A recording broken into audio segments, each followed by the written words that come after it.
Even when it's not solely doing the type of work that you want to do, is there a piece of work that I can do this year that advances me towards that ultimate goal? This is the kind of work that I want to do.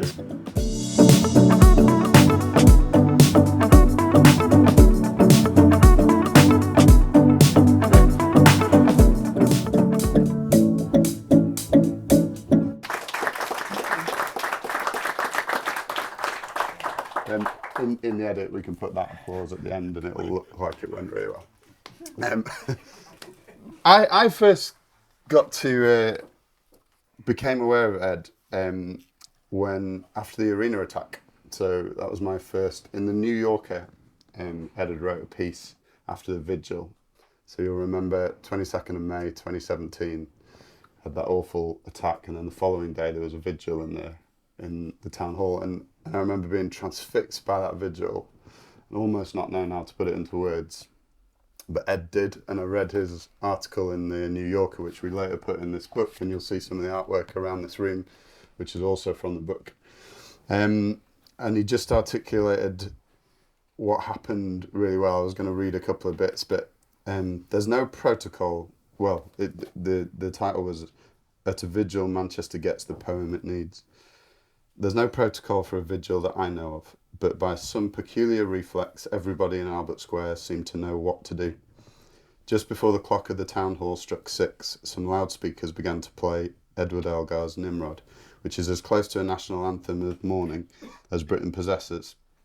It is Nimrod that's played on Remembrance Day when we commemorate our war dead. When the music stopped, an impromptu silence lasting at least a minute and started by nobody began. I couldn't hear a single conversation. The wind in the trees was audible. And it goes on to talk about when Tony took the stand and read that incredible poem and gave language to the city that it needed at the right time. So that was my first encounter with Ed, and we got in touch just to ask if we could use that article in the book. And since then, I'm a subscriber to the New Yorker, so I know some of the articles that Ed's written. But Ed, where did it all begin for you? Where are you from? Give us that background. Did you always want to be a writer? Thank you for that lovely introduction. Yes, always wanted to be a writer. I am not from anywhere, in that we moved around a lot. Okay. But I was working in London,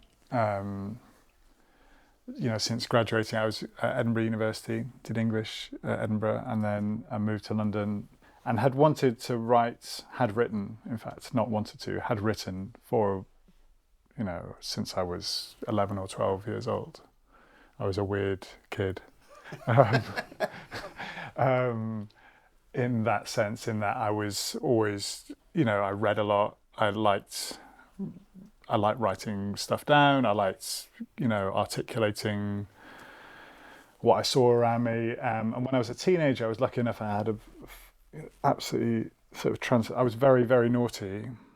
I got in lots of trouble, and I had an English teacher who really took me to one side and said, "Actually, I think you might be quite good at this," and gave me lots of other books to read and encouraged me with the writing and so on. And so I owe Mike Fox a big vote of thanks. And I studied English at university, and then I came out and was trying to be, I didn't know what kind of writer I wanted to be, but I thought maybe in film or something, which I found very frustrating and difficult, and I was incredibly bad at.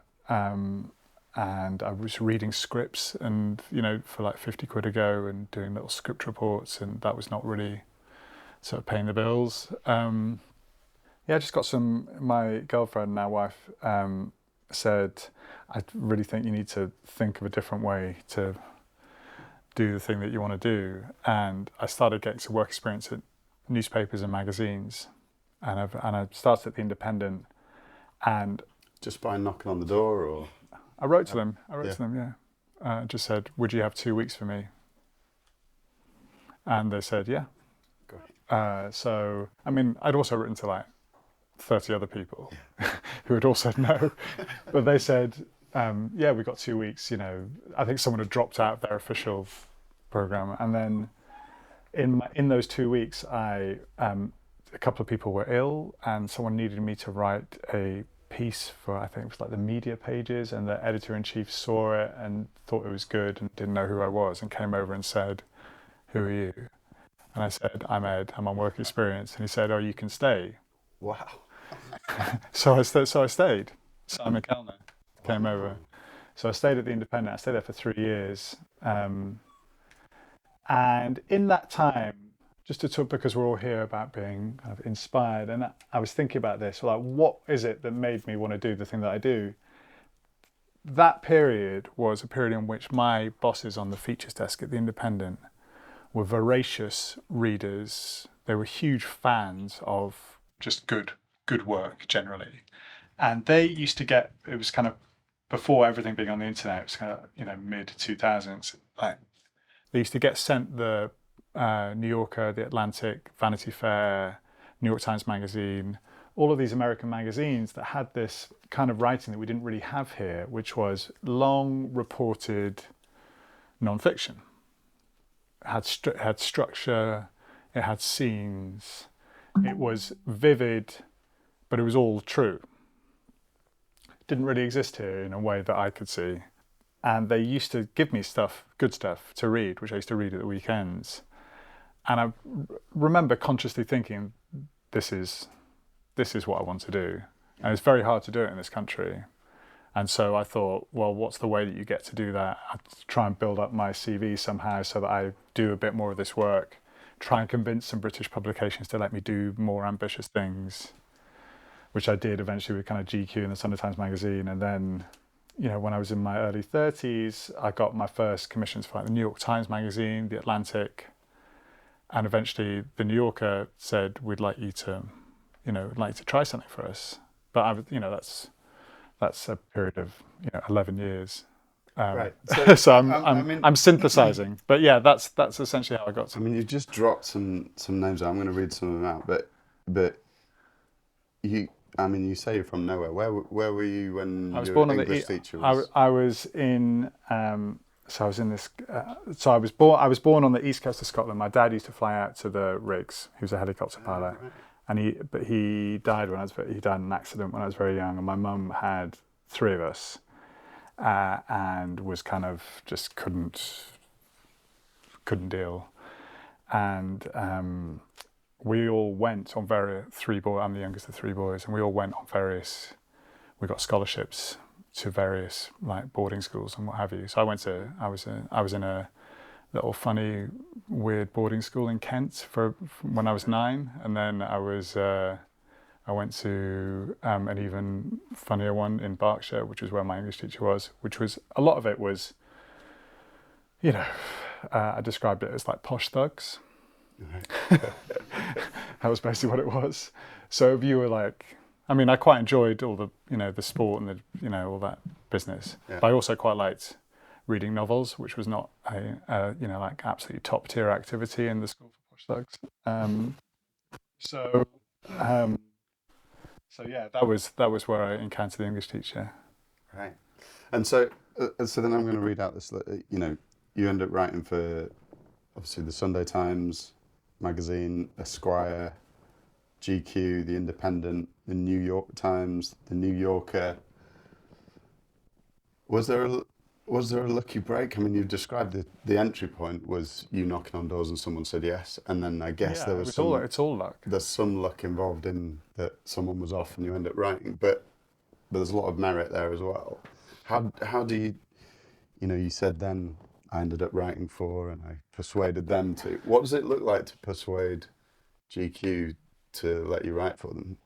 I don't know. I was very lucky in that I happened to come up at a time when there was like maybe slightly more budget. So GQ, I suppose, yeah, a couple of things. I think I give myself credit for going to meet people in person. It's a weird thing to say, isn't it? But No, I don't think it is. I think it's. I honestly think that was the difference between this stuff working, it not. I would always make sure that I went to see someone if I could and say, listen, I've got a couple of ideas that I think would really work, but not sending it over email or, saying like, can you just give me 2 minutes of your time? I'll walk you, around your office block while we talk about it. Because I thought the next time I sent them an email, they'd at least remember you know, the very tall man that that came to see them. Yeah. And the other thing that I realised, I think, was that, say with GQ had all this space, and they had budget, and no one was pitching them interesting stuff. So I said, right, I'm just before the Green Revolution in Iran. My friend's just come back from Tehran, says the party scene in Tehran is absolutely insane. Like everyone's out all the time, all these young, hip people. So they're in, like the women are covered up in the day, and then it's like Louboutins and whatever in the evening. I mean, I didn't know what I was talking about, but it was somewhat true. Yeah. It was somewhat true in North Tehran. It was somewhat true. And they said, okay, if you can do it, go and do it. So I got myself to North Tehran. That was my first GQ piece, and went and did it, and came back and wrote the story, and ended up being like driven around in a sort of vintage Land Rover by a rock band called Ballgard around Tehran, and it was kind of incredible. And they kind of saw that I, wasn't just talking. I could do it, and I ended up covering. I covered a civil war in Congo for GQ. I covered like the world's longest tennis match. I did just kind of sort of weird the world's longest? 3 days. Mahut Isner at Wimbledon. Wow. Finished 70-68 in games in the final set. But it was so I watched the match itself, not all of it, and then I got the DVDs from Wimbledon. I'll tell you, this is quite a nice one actually, because this is sort of this is looking back on it, it's an insight into kind of how I work. Something incredible happened, and then a couple of months later, after this match, Nico Mahou, the French guy who was on the wrong end of this 70-68 final set, was at the US Open, and this New York Times journalist interviewed him and said, Nico, do you ever think about that match? He goes, do I ever think about it? Every night I dream about it, and sometimes at the end of my dreams I win. Right. This is a story I'm doing, okay? It was about the psychological aftermath of what happens when you play a 2-day final set in which no one can break the other one. And they kind of fell in love. John Isner, this mad 6'10", Republican country club American, and Nico Mahou's kind of like reads Camus and is kind of groovy and lives in, and they fell in love by playing this tennis match. Wow. And they called each other every day and they texted, and really, yeah, it was really kind of an amazing thing that happened. And so that was like stuff like that is a kind of, you think, is there something that I can, it's not a very serious thing, but it's something where it gives you the insight into human nature, or if you have the time, why not do those stories because that's your superpower if you're writing longer things. Have you kept that value of meeting in person? Yes. And do you know what the hardest thing to do is to persuade I don't know, are there very young people in here? It's very hard to persuade a young person to do that. People think I'm weird. But to me, it makes total sense. Well, I agree, but I'm 43. So. Yeah, well, me too. But I actually think it's even more important now than it's ever been. Yeah. Perhaps, given what we've been through and given that we're living more isolated lifestyles and things like that. So I have a massive value for it, but I'm interested in. I mean, you live in Chorlton. Is that? Yeah. Yeah. And but you work for the New Yorker. I do. So how does that work practically? Given this value for. Yeah. Well, so I go and see them once a year. Part of my deal is they get me over there once a year, so I spend a few days seeing everyone in the office. What do you do when you're there? Visit? Well, I go. I mean, they're not the only people here, but like we go for, we'll go and talk through some ideas, and we'll, David Remnick, who's the capo, will like take me for like a breakfast on the Upper West Side and sort of tell me what I'm doing wrong and what I'm doing right, and then that sort of thing. But yeah, and like I go and see them, and then but I that going and seeing people in person, it's not just to do with like the people that you work with. Reporting, it's quite easy, especially if you live in Manchester. And like none of my stories are in Manchester, to say, well, I could probably do this one. Like, there's probably a video call element to this or whatever, but it never, it doesn't really work. There are some bits, minor characters, whatever. But to give you an idea, like I've just had a piece out, which is out this week, which is about a human trafficker who is Eritrean but was working in Libya. Probably the worst person I've ever written about.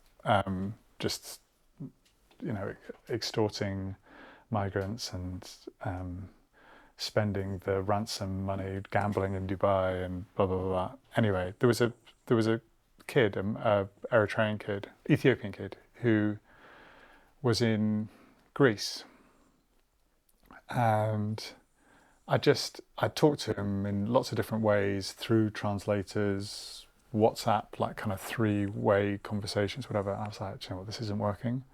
So I went for the day to Greece. Like it's 1,000-mile round trip, whatever, to go and see this, and it was worth it. Yeah. We spent an hour and a half I flew into some weird little local airport, got a hire car. We spent an hour and a half together, and after that, I was able to tell his story, and I couldn't do it before. So I that impulse to see the whites of someone's eyes, and it's it's not just that the reporting is better; it's that like your kind of aftercare is better. Yeah. You've sat in the same room as someone, and therefore their trust is greater in you, and you trust their story more, and all of that stuff. So take a story like that one. I mean, you've reported from all over the place, like you said, Congo. You've done stories on Russian oligarchs. How much is it? Like, where's the story come from? Is it you driving? Like, are you constantly on the hunt for them, and then you bring them? Do you get commissioned to write the story? Is it both? It's about half and half. Yeah, I have so the way that the New Yorker works is slightly unusual. And there's a group of about 10 writers assigned to an editor, and he's your guy. So I'm in this. I don't know how this happened, really, but I'm in this amazing group with people like Patrick Radden Keefe and David Gran and like Jane Mayer, Rebecca Mead, like all these absolutely incredible writers who are all heroes of mine. We're all in this one group with this amazing editor called Daniel Zaleski, and Daniel and I talk quite a lot, and he says, "What's next?" And I said, "Well, I was thinking about this thing, blah blah blah." And he says, "Oh yeah, that might be interesting, although we did something kind of similar." And then he'll say, "I was thinking about, a version of that." And we have ideas meetings, and I would say probably it's about, I don't know, maybe 60-40 in my favor in terms of like stuff that I bring. They really like it when you have good ideas. Yeah. It's it's hard work generating ideas. Well, talk to us about that process then. Where are the ideas coming from? Because, like you said, I mean, you live and work from Manchester, but very few of you. Yeah. I read one out, but very few of them are Manchester-based I think that's stories. I did that one, and then I did. Do you remember when that Nazi from National Action tried to kill an MP? Do you remember this? There was this plot to kill an MP, and it was foiled by someone within this neo-Nazi group, and they were in Warrington. Really? It's like neo-Nazis in Warrington. Anyway, but I did that story, and it was really weird doing the story that you read out was slightly atypical in that I was just in Manchester, and I wrote that in 45 minutes at the end of the vigil, sitting in a cafe on Deansgate, and then I was out like 2 hours later. And normally a story takes 3 months. So I read a physical newspaper because I don't want the algorithms necessarily to decide what I'm seeing. It's a weird thing, but if you're sitting there just like flicking through, I flick through paper magazines and paper newspapers because there's a serendipity aspect to it, and you're going to see things you're not going to see if the bots are telling you what to read. So is that often the seed of an idea comes from a sort of news? Almost always, yeah. News. Almost always, yeah. Right. And then, so you're pressed to then just discover more about. Yeah, you sort of think, what would you? Angle. Yeah, what would you? How would you tell this story? How, is there a kind of human story here? I was really struck. So the Eritrean trafficker thing. The thing that got me about it was, I read that he had been arrested in Sudan earlier this year, and then I read, having seen that, he had already been arrested in Ethiopia 2 years before, but had bribed his way out of jail. I was like, wow. And then I read that he was only arrested before because one of his former victims had spotted him in the street and had alerted the local police. So I was like, already there are like 3 things there that are like, there's some drama attached to that. I sort of think, well, okay, if we were to say what it was that he actually did, what was the experience of someone who had to encounter this monster on the migrant trail, and then all this kind of very interesting procedural stuff, that's a story. You can't always say like what is a story and what, but you sort of know it when you see it. Yeah. And then you stumble across the characters. Yeah, this was quite hard work, but yeah, I did lots of trips. And how do you persuade someone? It's it must have been quite difficult for that Ethiopian guy to share their story. They've been subject to quite a it's a traumatic. Yeah. I don't know why anyone talks to me really. I mean, genuinely, I sort of can't understand why anyone talks to a journalist. Never talk to a journalist. I'm extremely, I take it very seriously. The factual, I take facts very seriously. I'm very committed to it. I feel quite high church about it. But I still, our reputation is not great. People have been through a lot. We ask a huge amount of them, demand on their time and so on. But there is something in all of us, I think, that likes to say who we are and where we come from. And someone, this is the most significant thing that's happened in your life. Someone says, tell me about it. Well, maybe there's an impulse to do that. Yeah. And I guess. I mean, I don't, so I'm not pushy. I ask very few questions, I would say. I just say, why don't you tell me what happened? Yeah. And then I go back later and say, well, we could just talk a little bit more about that. And I mean, that's one example that's very recent. So that'll be, it's in the New Yorker now, but if you're ever here in the subscribe, you'll get it on Monday probably. But like we said, there's this whole raft of stories you've broken and delved into and stuff. What are your sort of biggest memories, or have you got a selection, a favourite, or a kind of moment? I don't know which. I can't read anything really that I've written. Like even hearing you read that out, I was like, oh no. So I don't go back and read any of my stuff. Never. No. Wow. Next thing, go. And sometimes, we've got a book. I had this book, The Moth on the Mountain, that was out, and you have to read it quite a lot. And I find myself with a pencil sometimes going, it's like, actually, it's over. Like, this is not an editing job anymore.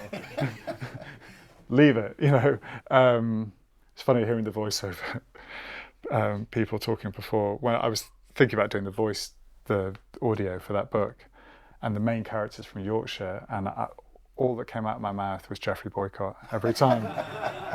Absolute rubbish. So I realised I'm going to have to let a pro do this. That As a Yorkshireman. Yeah. So I think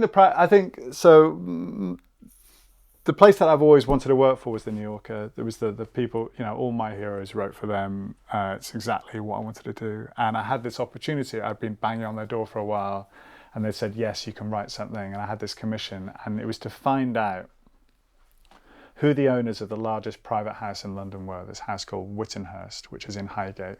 This absolutely gargantuan Neo-Palladian mansion overlooking the Heath, and which was built by a soap magnate, also weirdly from Warrington, called I'll think of it in a sec. And he and the Russians we knew that they were Russian, but we didn't know who they were because they bought it through a trust, an offshore entity. And they had owned this house for 6 years without anyone knowing who they were, despite them doing the biggest, renovation job that anyone's ever seen. They were building a 10,000 square foot basement in this house that already had, 25 bedrooms and a ballroom and whatever. They were building another. To give you an idea of scale, this whole building, our floor of this whole building is 2,500 square feet. So it's 4 times this as a basement private residence. So they really, really didn't want me to find out who they were. And I had interviewed, and the magazine were not going to let me write anything else they weren't going to publish this piece until I'd found out exactly who it was. And they were not going to let me write anything else. And this was your idea, wasn't it? It was my idea. Yeah. So I was trapped. Because unless I solved this thing, I never get to write for the New Yorker, which is the thing that I've always wanted to do. And I became very, very depressed. It was about a year I was trying to do it, this one story. And in the meantime, doing other little bits and pieces. But basically, I had no money. I had a 3-year-old and another one on the way. We were moving up here. I was in crisis mode. I'd been hanging out in Costa Coffee in Highgate on a couple of desperate mornings, trying to talk to builders who were working on site, seeing if they knew. And one of them said, actually, I think it's a fertilizer guy. I was like, oh. Then I came up with a list of the top fertilizer oligarchs for Russia, and I started ticking them off the list. I thought it was this other guy called Rybolovlev. It wasn't him, as his lawyers made quite forcefully clear. And I loved it. I mean, for me, because I'm we're all creatives and stuff, and you're probably doing this as well. I'm thinking those conversations with your expectant wife. No, I just need to find out. I just need to find out who they. Yeah, no, you go and do that. Yeah. But eventually, so I read. So and I think it's a nice story in the end, because I read this other series by a reporter that I really admire called Stephen Gray, and he'd written it for Reuters, and it was about which Russians own various assets, and it wasn't to do with my story at all. But I thought, this is such a profound and brilliant bit of journalism, of working out. I thought, if he can do it, why can't I do it? Come on. So I went back and I thought, who do I know? And I'd been to Siberia to visit Russia's richest man who was in jail, Mikhail Khodorkovsky. I'd been on a train out to the middle of nowhere in Siberia, 6 years before. I thought, I know that guy's lawyer. I bet that lawyer knows other lawyers and they'll know something. And this guy said he remembered me because I'd had a weird picnic on this train on the way back with lots of vodka. And he remembered me. He was like, oh, yeah, I remember you. And then he said, I think I know someone you might know. And anyway, I was told to meet, I didn't know who it was, in the Wallace Collection in Marylebone, which is an art gallery. And it's got this cafe which has got a glass roof. So you sort of drink your cup of coffee and there's clouds going overhead. And it was the 22nd of December, I remember, just before Christmas, and this real Russian heavy comes in. And we got cameras on? No. Yeah. Yes, okay, I won't say who it was. But he told me everything. Told me absolutely soup to nuts, not only who owned the house, but why he owned it, what had driven it, why he was so secret, his relationship to the president, everything. 2.5 hours, sitting there drinking his mint tea with his minder next to him, telling me everything. And I was sort of, he said, "Oh, can I pay?" He's worth a huge amount of money. He said, "Oh, can I pay for it?" I was like, "No, please. Like this is, I have to." And so he left. I remember like just sitting there looking up at the clouds come by, and my face was absolutely wet. I was just, because I was going to be. I realised, I can now write this story. I've found out, and it was a kind of a fork in the road. Yeah. I was able to call my editor and go, "Yeah, I'll get you the story in January," and I wrote it up, and it was the first thing that I ever wrote in the New Yorker. But it's always like, if you've done 100 interviews, it's always the 101st. That's the charm, Yeah. Like you just have to do one more. And did that become the gateway to? Yeah, that was it. Else? Yeah. Amazing story. You, as if journalism wasn't enough, you touched on one of your books there, but it wasn't the first. No. But what was the drive? What was the jump into writing novels? Well, they're non-fiction, so, but it's based on true stories, right? They are true stories. They are true stories. But I wanted to write at greater length because, But they're written in quite a narrative way. They're not. That is what I do, James. Yeah, the narrative. They're all true. Yeah, it's true. But it's not like a. It's not. It doesn't read like a. It's not piece journalism. of journalism. No, it's narrative non-fiction. Yeah. Yes, it's a kind of tricky area in that sometimes people will come up to me at an event for The Moth and the Mountain, which is a story. I'll tell you briefly what the story is about. Is in 1933, a man called Maurice Wilson tried to be the first person to climb Everest. And he did so in this very unusual way. He wanted to fly a plane from London to the Himalayas, land it on the lower slopes of Everest, and then get out and climb to the top. And he had no climbing experience or flying experience when he came up with a plan or a plane. But he got a long way. I will not, no spoilers. And he did all this kind of as a reaction to his experiences in the First World War and what had happened afterwards. And I'd do an event, and the book did very well, and a lot of people really connected with the story, partly because it came out in lockdown and everyone was just dreaming of escape and getting in their own biplane, and there would always be one person at an event going, "How much is true?" And I say, "It's all fucking true. It's all true. Like, I spent years, finding everything. I just haven't told you where everything. It's all in the end notes, like where every single thing comes from. But if you spend all your time telling a story, saying, well, according to the registry of aeroplanes, it can break it up a bit. But anyway, it's all true, and so that it's really fun just writing at different lengths. But it's also, frankly, financially, my career makes sense when I do some do magazine work, but I also do the books, and it's like that.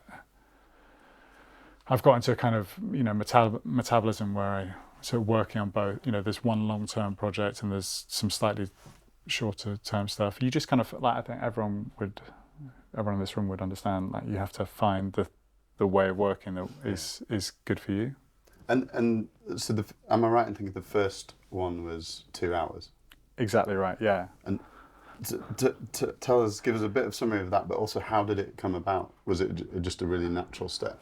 So 2 hours, my first book, which was about the quest to break the 2-hour marathon. And it came about as a result of a magazine story. I'd been sent to Kenya to do a story about Sammy Wanjiru, who was the Olympic marathon champion from Kenya and who had died very young, falling out of a first floor window pierced when his wife had come back and found him in bed with someone else. And I was like, that does not sound like a marathon runner to me. That sounds like, whatever. So it's like, just didn't seem like the right sport. I thought they were all like sort of live these monastic existences. But for all of us. Yeah, I was like, this is the guy. Not only was the Olympic marathon champion, but was the greatest thing that anyone had ever seen, but who was also a boozer and whatever. So I thought, that's quite interesting. And then I went up to Kenyan running country, and there are just these places in Kenya where there are like, you just drive it on the street, there's like 100 runners, in a group, like flying by, and you go to these towns like Eldoret and E10, and everyone wants to be a professional runner. This is mad, like this mad ecosystem where, and out of those people, maybe 1%, 0.5% are ever going to make any money. There's no money in, there's no real money in it anyway. But if you're really good and you win a marathon, change your life, change your family's life forever. And so it was a story about both the very greatest runners in the quest to break 2 hours, and then also what it was that was kind of what makes them run. And I spent a lot of time in Kenya, particularly doing that. It was great. Amazing. Yeah. And it was recently broken, wasn't it? 2 hours. It was broken under conditions. Yeah. So it was cool. I got to do the BBC comms for that, which was quite fun. Yeah. Got to meet Gabby Logan, long-time crush. Fair. That was good.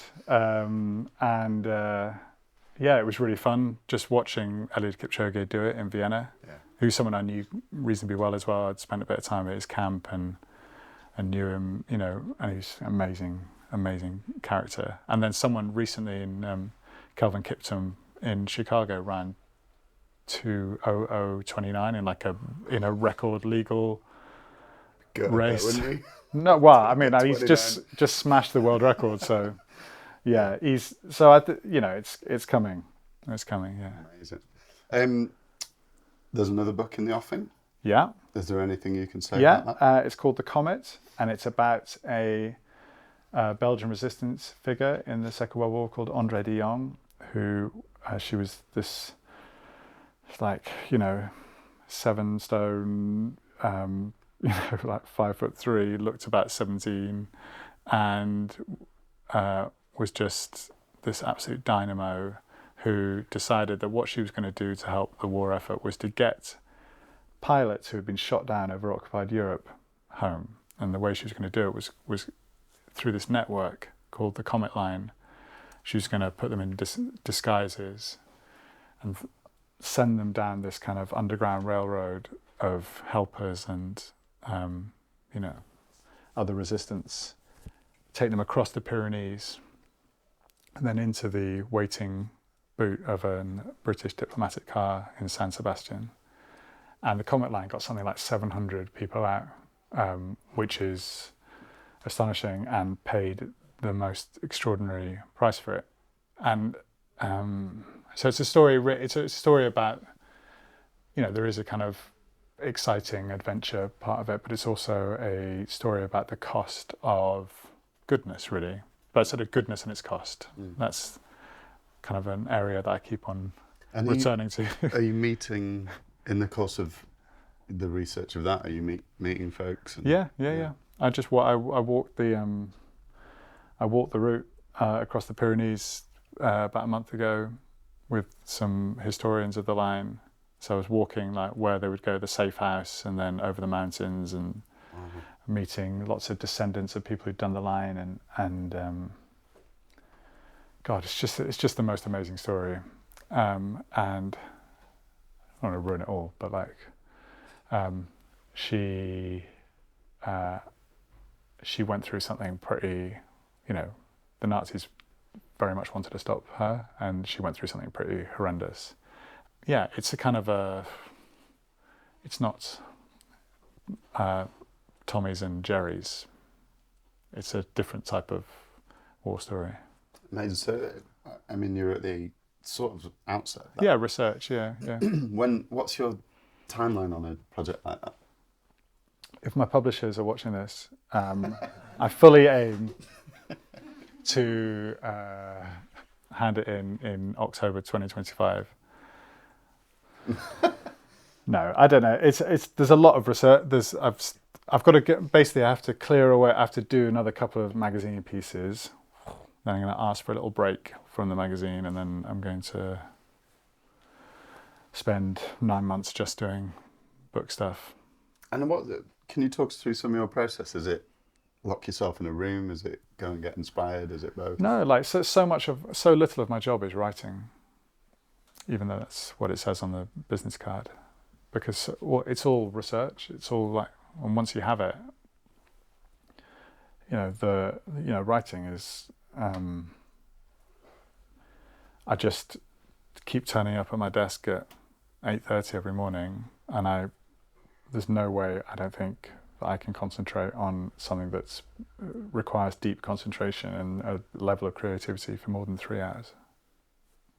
Like, so I do 8:30 till 11:30, maybe 12. I go for a run, and then I do like admin and other bits of stuff that's different bit of your brain in the afternoon. But there's no way I could never go back to my desk in the afternoon and carry on writing. So has that just become a discipline that you? Yeah, and all the best stuff that I do is when I can organise my life where I keep on turning up at my desk at the same time every morning, and you get 1,000 to 1,500 words done, and then you forget about it. I might read it last thing at night, and then come back to. I might read the previous day's stuff the last thing at night, and then I wake up, and then I'm where I am again. Amazing. What would your sort of advice be to people wanting to get into journalism or writing? It feels a bit like sort of advising people to get into coal mining in 1978, but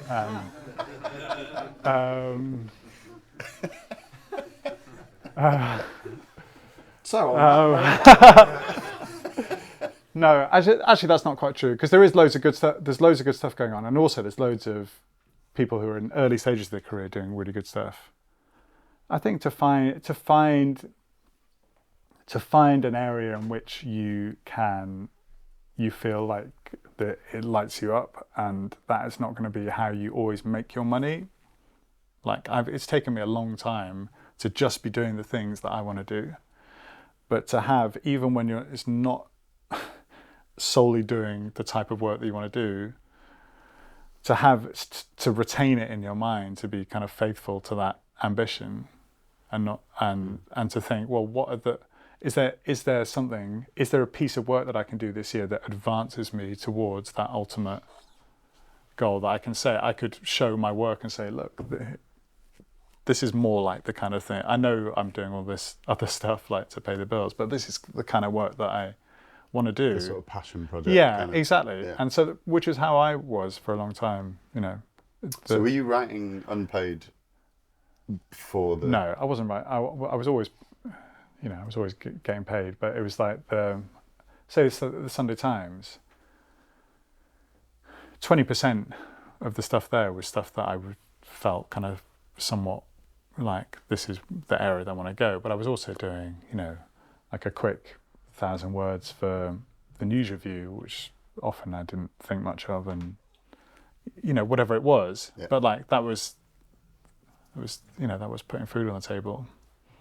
And I was trying every year to increase the percentage of stuff that was the stuff that I wanted to do, until eventually, touch wood, they don't call me tomorrow and sack me. But like, right now, I write like 3 big pieces a year for the New Yorker, and I write my books, and I'm pretty happy. That's what I wanted to do.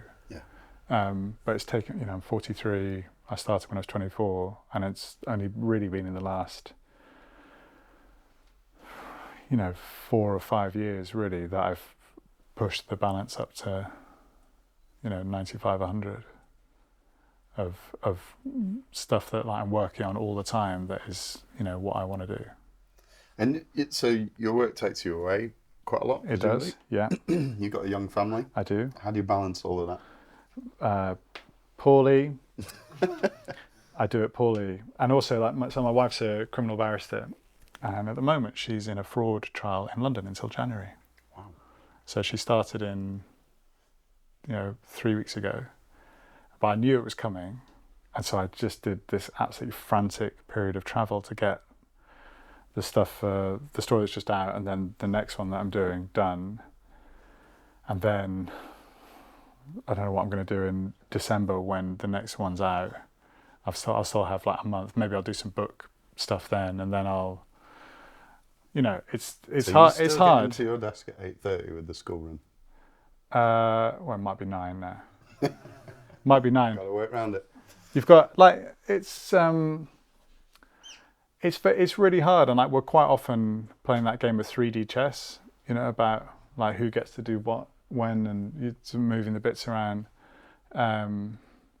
And there are some weeks, which are total blowouts in terms of actually achieving anything. And it used to, I think it used to stress me out more than it does now. I think I have to accept that is part of being a grown-up. It's like, Parent. at a parent, someone's gonna throw a grenade into the middle of your week, and there's nothing you can do about it. You just can't do anything about it. And I've got quite an understanding boss at the magazine, and I say to him, "Listen, this week is really hard, so you're going to get something a week later than I said I was going to deliver it, and I'm sorry, but That's good. that's it." That's how it goes, isn't it? There's this story, and I really want to hear a little bit about this because I've had a little teaser and I know nothing about it. But Kevin Costner, who I'm big into Yellowstone at the moment. Anyone else watching Yellowstone? One other person. Good. Get Paramount just for Yellowstone. It's amazing. He said, to you or about you? To me, To you, are you anxious to die? yeah. Why did you say that? And how does that come about? This was in a phase of my journalism where I was doing quite a lot of stuff that I didn't really want to do, including profiling Kevin Costner, because I got a call. I don't know, it was like 28 or something. Like everyone else couldn't do it, and the day before, someone had to fly to Los Angeles to interview Kevin Costner and to like speak to other people about him. The editor of the Sunday Times magazine said, "Ed, you just got to go and do it. I was like, oh, what do I know about? I don't know anything. I don't want to do it. It'll be awful. I was like holding on to my sofa at home, like just don't make me go." And I'm sure lots of people in this room have been to junkets. Like a press junket for a film is basically a series of interviews that the stars and the talent do in order to promote their film. He was doing a film called Swing Vote, Okay. which is not a good film. Straight to DVD. It is not a good film. And I thought, well, I don't know, he's done like 300 interviews today. I might as well just like start a fight. Because I couldn't really think of anything else that was going to make it interesting. So I said, well, I don't want to talk about Swing Vote. Let's talk about failure. What was Waterworld like? Anyway, and it just went, I just thought, and it just went, downhill from there. And I said, I don't know why we got onto this, but I said, do you seems like you're quite, I don't know, you're quite morbid, you think about death a lot. And he said, let me ask you something, Ed. Are you anxious to die? And I was waiting for him to say, today, but and anyway, that was it lived what I expected. It lived in the piece. Yeah, we didn't get on, but it was sort of on. I mean, I don't feel sorry for Kevin Costner. I'm sure he's fine. I'm sure he's reclining right now by a guitar-shaped pool. But I just didn't. I just went in there with the express intention of riling him and sort of, I'm normally a very peaceable cat. I just couldn't think of any other way to do this thing that I didn't want to do. Brilliant. I noticed that you have a film and TV agent. I do have a film and TV agent. Is there news? Or? Well, the Moth in the Mountain is Stephen Mangan's making that. Hopefully, Oh, great. as a sort of series of, series for TV. Although he's taken his time about it.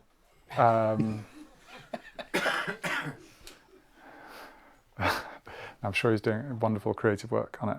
I haven't seen anything. I haven't seen a Do you script. get to be part of Yeah, I'm that, part of it. Yeah.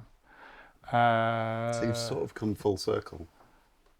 I mean, it's laughable to think of me as being in the film industry.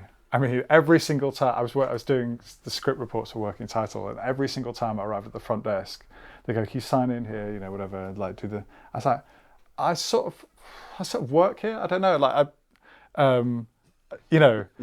I thought they'd just buzz me through. It's like, I've just got this thing. I've got to go and but they never did. They never recognised me. And even the person that I was working for barely recognised me.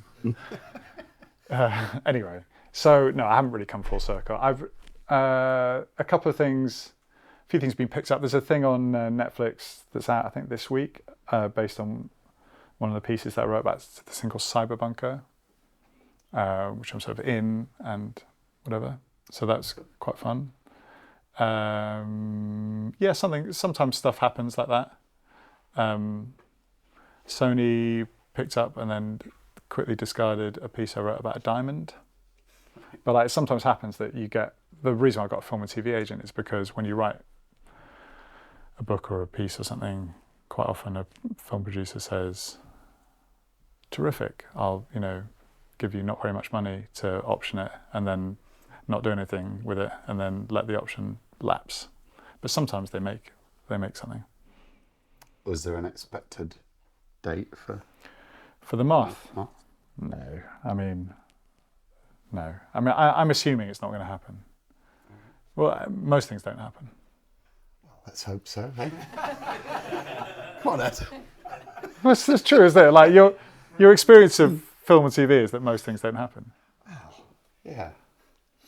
That's not the note to leave us on, is it? I'll tell you a nice story. My colleague David Gran, right? My colleague David Gran wrote a book called Killers of the Flower Moon, currently starring the lads. And his next book, which is an even cooler story, The Wager, Scorsese I don't think he even read it. And he said, could you do that one as well? Wow. So he's now currently sitting next to a guitar-shaped pool. David, up in upstate New York. About you. Yeah. But yeah, so stuff does happen. Yeah. But just not always. We'll cut that quote for the social. Any questions from Thor? We've got like 5 minutes. Yeah. I'm just curious, given how much you've done, is it really risky? I mean, because you've done so many, you've done so much. Like you've told stories about the Russian oligarch, this recent one. I mean, do you fear your life? Because there have been times where journalists write something as big as that, and they do get some death threats. They, write something where it is life or death, really. So do you have that feeling all the time? I very much don't want to ever be in a situation where there's someone firing a weapon at me anymore. And anymore? Well, no. I used to do a bit of that. So, like the last time that happened was in Central African Republic, in a very, very vicious civil war which I was covering. And there's a kid who's like where the camera is, shoots and isn't very good at shooting. And then I was like, my first child was 1. And I remember just sitting there thinking that night, I don't need to do this. This is not something I need to be doing. Was that a common part of? Well, I used to do it just a bit. Like I used to sometimes be in situations where that might happen. But I don't. But you are in this process of like uncovering things and Yeah, I certain never circles and never stuff. feel, and I sort of think people would be so stupid, wouldn't they? They'd be stupid to come after me. I mean, Russian oligarchs don't care what I write about them. Not really. They were very angry at the time, and their lawyers were very angry, but not really. Like, they care about, if you're a Russian journalist, yeah, okay, that's dangerous. Human traffickers, though. Yeah, yeah.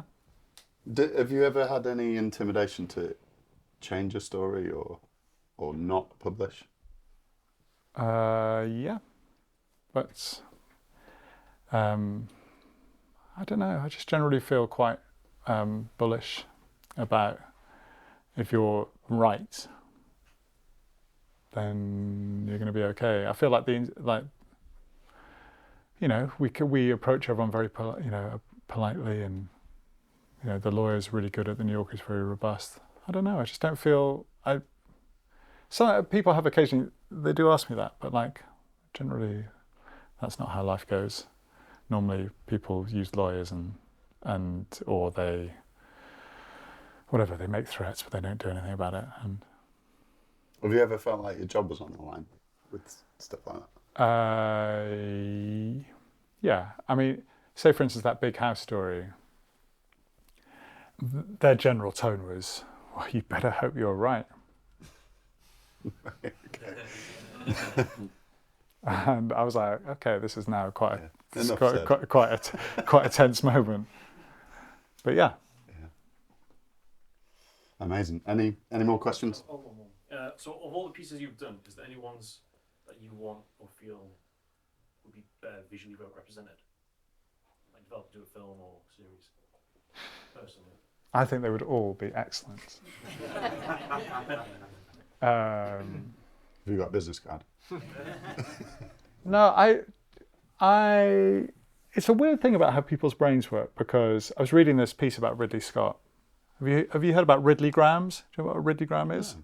So he storyboards his films on these, he sketches them, and they're coloured in. So like Napoleon, you're like, every single scene in Napoleon is like beautifully sketched, whatever. He thinks, you can sort of see it when you see his stuff, right? He's very visual about how he thinks. I do not think like this. I think in a much, I find it very difficult, for instance, to listen to audiobooks, because I hate to be the pace of a story to be dictated to me by how fast or slowly someone else is reading, or whatever. And I just don't think that I bring stories to life in my head visually, or as visually as other people. So I can never really tell is the answer. I can tell when something has drama. I would hope that most of the stories have some element of kind of drama. Is that the hook for you? Yeah, or you're trying to unpick something which you don't understand or didn't understand. A film company picked up this piece that I did about the world's largest diamond, and I just told the story of this diamond from being picked out of the ground in Botswana to being in an atelier in Paris. This huge, it was like this, I held it in my hand, which I thought was like a good piece of work. I couldn't imagine, what's the film in this? What's the TV in this? Bananas. It's like a sort of, piece of rock. It just didn't make any sense to me. So I can never tell. I mean, they never made it, but they bought it, and I can never really tell what's actually gonna fly. So I don't know is the answer. But thank you. Yeah. Has there been any moments in your career where you've sort of lost your heart for your craft? Lost my heart for it? No. What do you mean? Fallen out of love for it? When you're doing your writing and you just felt a bit displaced from it? No. I mean, there are times when it's a bit of it's a bit annoying, and there are times when you don't. I increase it. The thing that I find more and more difficult, actually, I think it's just a function of age, is leaving the house, which is quite a big part of my job. Sometimes I just cannot be asked. And you have to. like, it's not like I live in a nice place and I have to take my kids to school. And then some days like you have to get on a like 5 o'clock plane somewhere, or you have to get on a train. And I'm finding that more and more difficult. I will still keep on doing it because it's always worthwhile once you get there. Yeah. But like, I miss my kids, and I miss my family and my house and my pals, and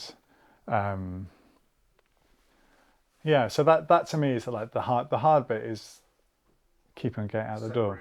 Separation, that's it.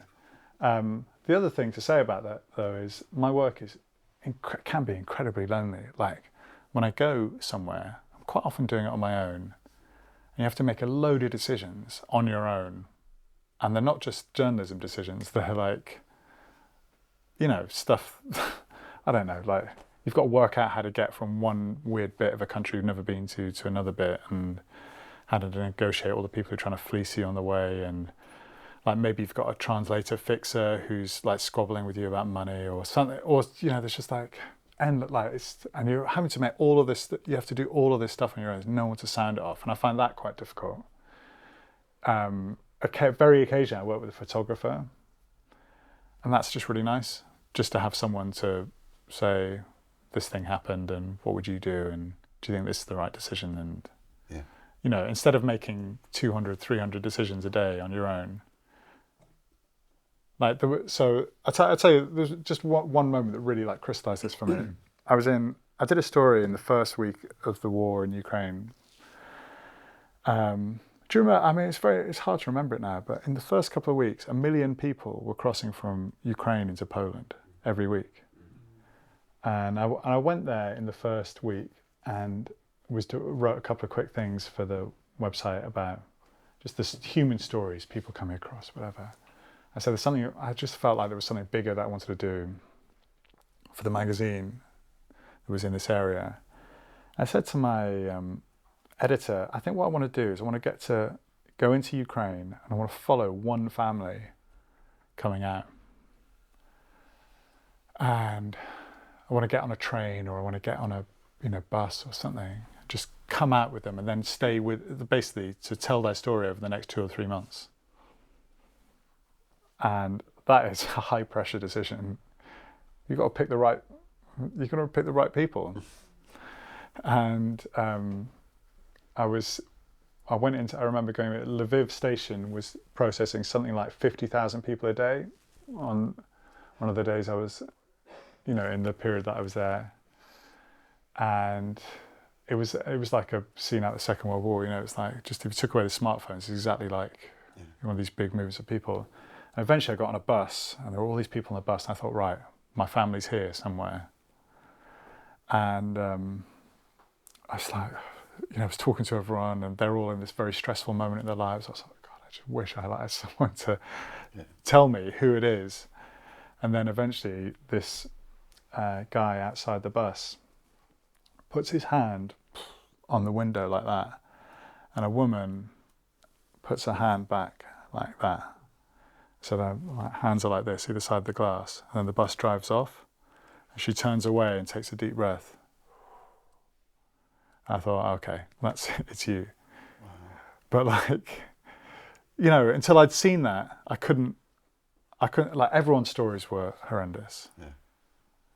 But that was Inna, who I ended up spending like 4 months with, actually. But like, you just wish you had something, you wish just like a boss or like a shaman or someone to go, this one. Yeah. And people aren't, in that moment, they're not, a journalist is not their highest priority. No. I was pretty far down the pecking order of things that they wanted to think about. You still in touch with them, or? Yeah.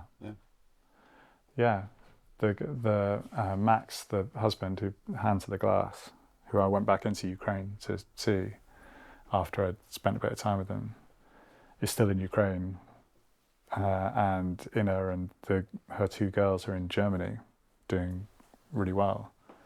But just, it's like that was one of those real kind of moments where I like, this is lonely. Mm-hmm. It's not lonely like, I don't know, it's kind of lonely yeah, it's kind of decision making. It all feels quite consequential. Anyway. Thank you. Thanks. You have a question? Yeah, in sort of long form journalism, is there any kind of, I don't know, is there an issue with anyone being first to the story, or Yeah, sometimes. I guess, have you ever had any kind of experience where you put 6 months worth of research into something and someone's come out with the Yes, story before I you, have. and then how does that kind of shape what you end up with? Yeah, it's a really interesting one here because there is some pressure, but it's only pressure from. So, say if you write to the New Yorker, they don't really care if, I don't know, someone little does something. They do care if the New York Times Magazine does something, or the Atlantic comes out with something. This happened with do you remember this PR firm called Bell Pottinger?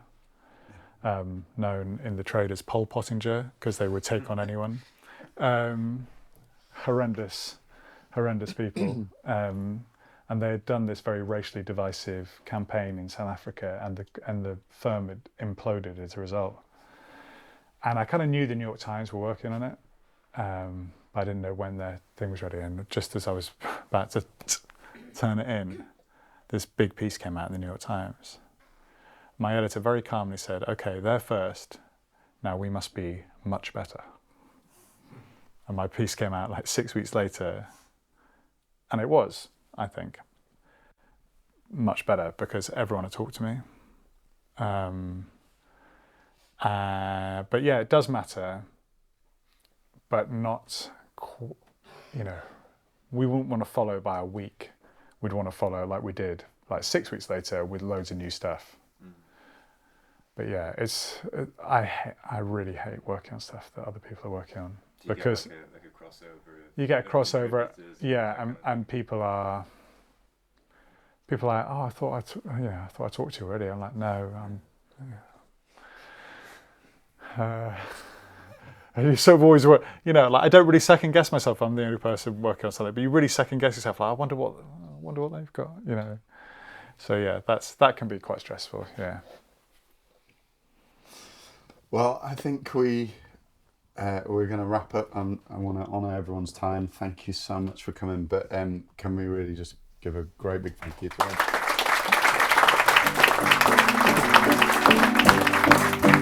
Ed?